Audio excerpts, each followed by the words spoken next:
Welcome to Confluencism 101. Confluencism is not just an economic model. It's a way of life that combines the best aspects of socialism and capitalism. It aligns with the natural human desire for community, but also individual achievement, creating a balanced and fulfilling way to live. Confluencism doesn't take on socialist and capital traits as you might expect, picking them out willy-nilly. Oh, this sounds nice, let me add it into the soup of confluencism. It's more than that. It takes what these founding fathers of their ideological thinking and makes it better. For example, with socialism, historically, we see a large emphasis on government control and nationalization of business, and giving workers labor unions to give them a voice. Confluencism flips this on its head. It has private business, keeps labor unions, but follows market principles. So, what Confluencism takes, at its core, from socialism is the community aspect of worker ownership of the means of production and giving everyone an actual shot at being their best. Labor unions are a big part of Confluencism because they are the backbone of the employees of a business. Instead of something like fascism, which had the government do the talking, or weak labor unions like we see in the US today, we need to bring back the strength to our workers with strong labor unions fighting for what workers really want to see in their business. This would be done partially through the worker ownership of business. However, having these unions is like an exoskeleton on the Hulk, making workers even more empowered. Another major point about confluencism is combating the parallels between the traditional capitalist structure and feudal society. Let's take a look at businesses that fit this mold. So a man starts a business, much like someone who starts their kingdom and passes it down because it's their moral right to lead this kingdom. And the man at the top, on both sides here, are sucking profit from their workers. In feudal society, they paid their kingdom with a portion of their crops simply for the right to farm and make ends meet. This is similar to the traditional capitalist structure. You, as workers, create a profit for the business, you get paid a portion of the profit you make, and your business owner takes the rest because they own the business. To me, this parallel shows how behind we are in the economic realm compared to where we are politically. We have a democracy, but why not in the workplace? Why is that? Because workers haven't done anything about it since the inception of capitalism. And if something is done about it now to combat this profit sucking motive, with the help of the fluctuating ownership model and worker owned businesses, that's when workers can truly have democracy throughout their lives. Of course, capitalism isn't entirely bad. Let's look at the positives. You might ask, what does confluencism take from capitalism? Well, as previously mentioned, it follows market principles. What do I mean by market principles? Let's break it down. First, confluencism follows supply and demand dynamics to allocate resources efficiently. Prices are naturally determined by interaction of supply and demand, ensuring that goods and services are produced and distributed in response to consumer needs. Second, price signals. Prices serve as signals that reflect the relative scarcity and/or abundance of goods and services. These signals help businesses make decisions about production, investment, and innovation. Third, profit motive. The profit motive in confluencism is slightly different than the one in capitalism, in the sense that the profit in capitalism is there to benefit the shareholders in a business rather than the workers first. In confluencism, of course, the workers are the owners, so they are the ones who will see the profit. In essence, with a profit motive, workers and businesses are motivated to improve productivity and quality to maximize their profits. Fourth, competition. Confluencism, with its market economy, thrives on competition, which will reduce costs for consumers and enhance customer satisfaction. This competitive environment fosters innovation and ensures that consumers have access to better products and services at reasonable prices. Fifth, capital accumulation. Confluencism recognizes that it's important for capital to be used to benefit society, and it does this with the help of the CWF, or the Community Wealth Fund. With this, citizens are encouraged to invest into the fund with a return on their investment. Sixth, market flexibility.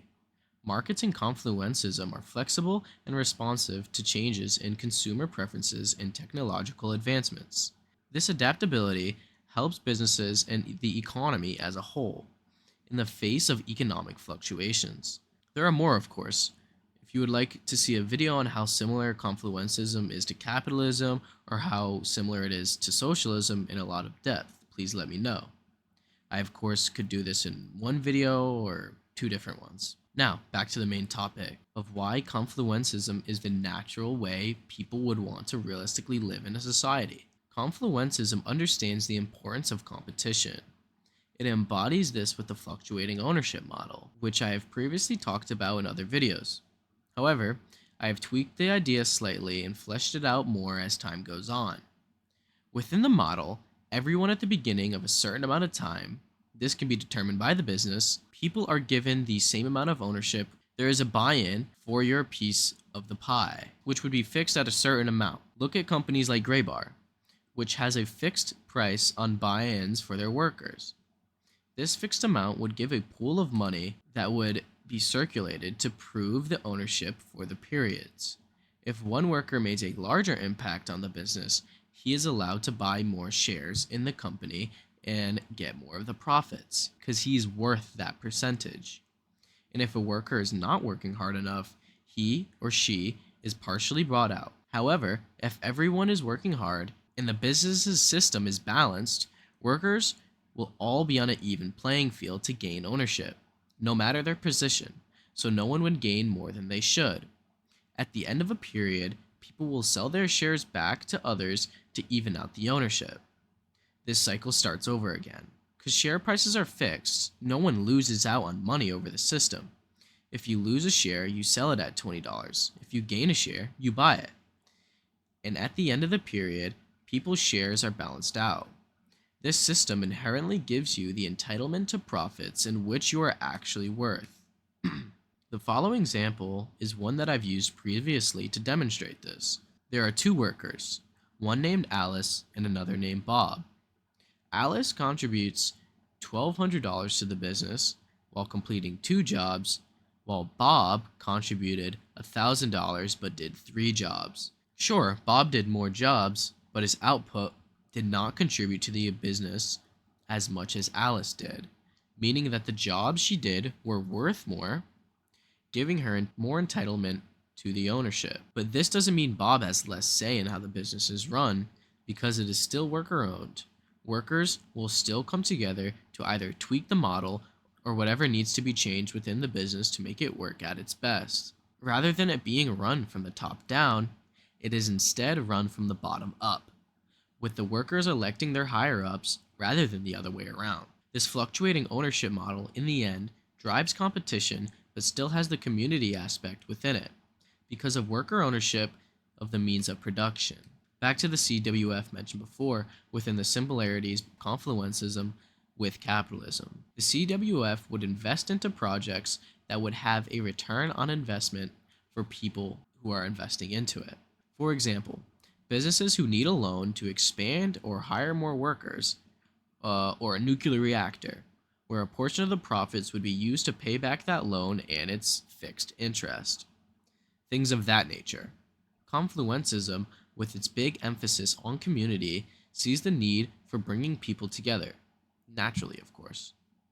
People right now are not able to buy single-family homes because of these multi-billion or even trillion-dollar companies like BlackRock buying up single-family homes all over the country. And how would Confluencism challenge this and bring people together at the same time? It would do it through the use of balgupa, or building groups. They are a way of creating safe and affordable housing for everybody.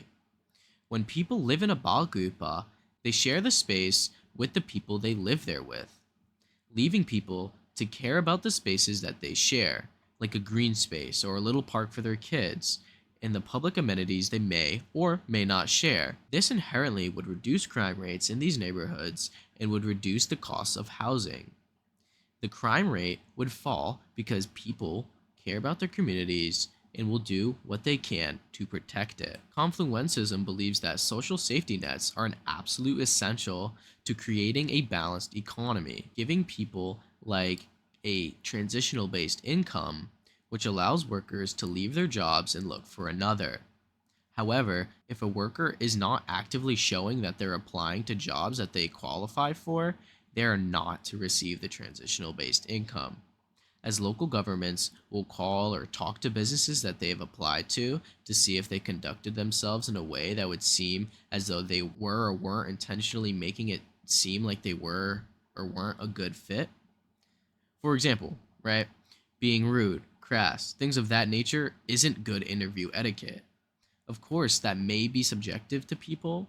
However, there is a fine line between not acting right and just how some people are. The transitional based income would only cover people's bare necessities, such as their food, water, housing, and utilities. This is to have people understand that they are not going to be living in the best time in their life because they won't necessarily have the ability to go out and have fun or do things with their family because they wouldn't have a job to pay for these things. On top of that, they won't be allowed to add or pull money from their CWF account because this is money that they could be using to splurge on such things. Of course, their account would still be gaining the compound interest, um, but letting people access that money that they have saved up would just push them to abuse the TBI. If you give people the ability to abuse this system, they will.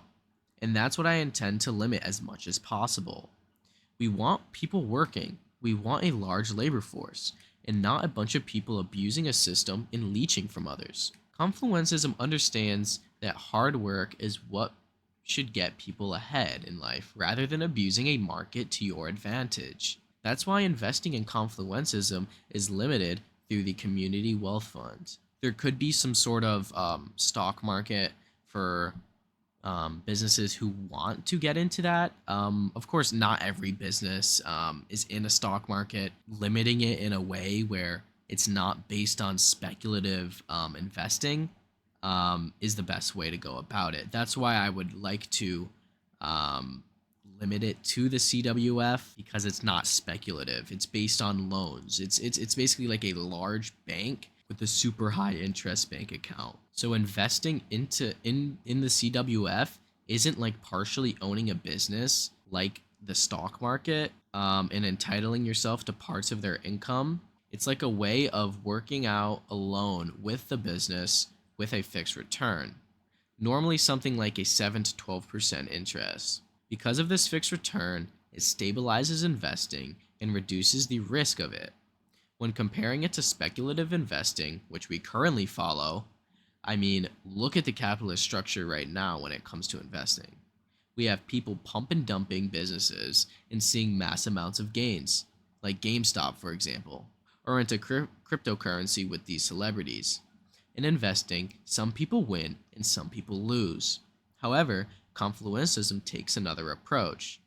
Like I previously mentioned, with the fixed returns and not following a speculative market to invest, everyone can win with this system. Businesses get their investment and they can expand to how they need. And the investors, which are the citizens who are investing their money, they will receive gains over a period of time. Confluencism understands that hard work should get people ahead rather than the market being manipulated. Investments are limited through the CWF with fixed returns, stabilizing investing and reducing risk. Unlike speculative markets, this approach ensures everyone can benefit from investments. Having an emphasis on giving people a quality education is also a large part of Confluencism. Instead of relying on things like property tax or things of that nature, which creates good schools in rich neighborhoods and bad schools in poor ones, we need to evenly distribute a fund for schools to give children in every community a well structured education.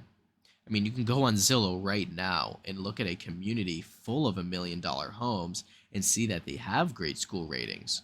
And do the same for one home that is barely over the market average. You will see that the poorer neighborhoods have worse schools because of underfunding. It's common throughout the nation, and it unfortunately makes it harder for children on the lower end of the economic scale to get ahead because of their lower quality education. Confluencism is about stability, community, and compassion. Stability comes from a robust economic system that relies on meritocracy and hard work. Building a community through Balgupa, public infrastructure, and being compassionate through social programs like the TBI and universal healthcare. Many people are understandably concerned about AI taking their jobs, but we can turn this challenge into an opportunity with the right perspective.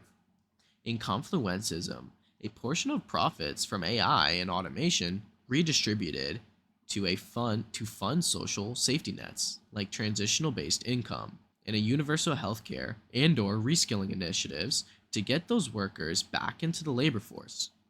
This ensures that technological advancements benefit everybody, not just the top echelon of society. By supporting displaced workers and promoting inclusive growth, we create a sustainable and fair economic model where everybody can thrive.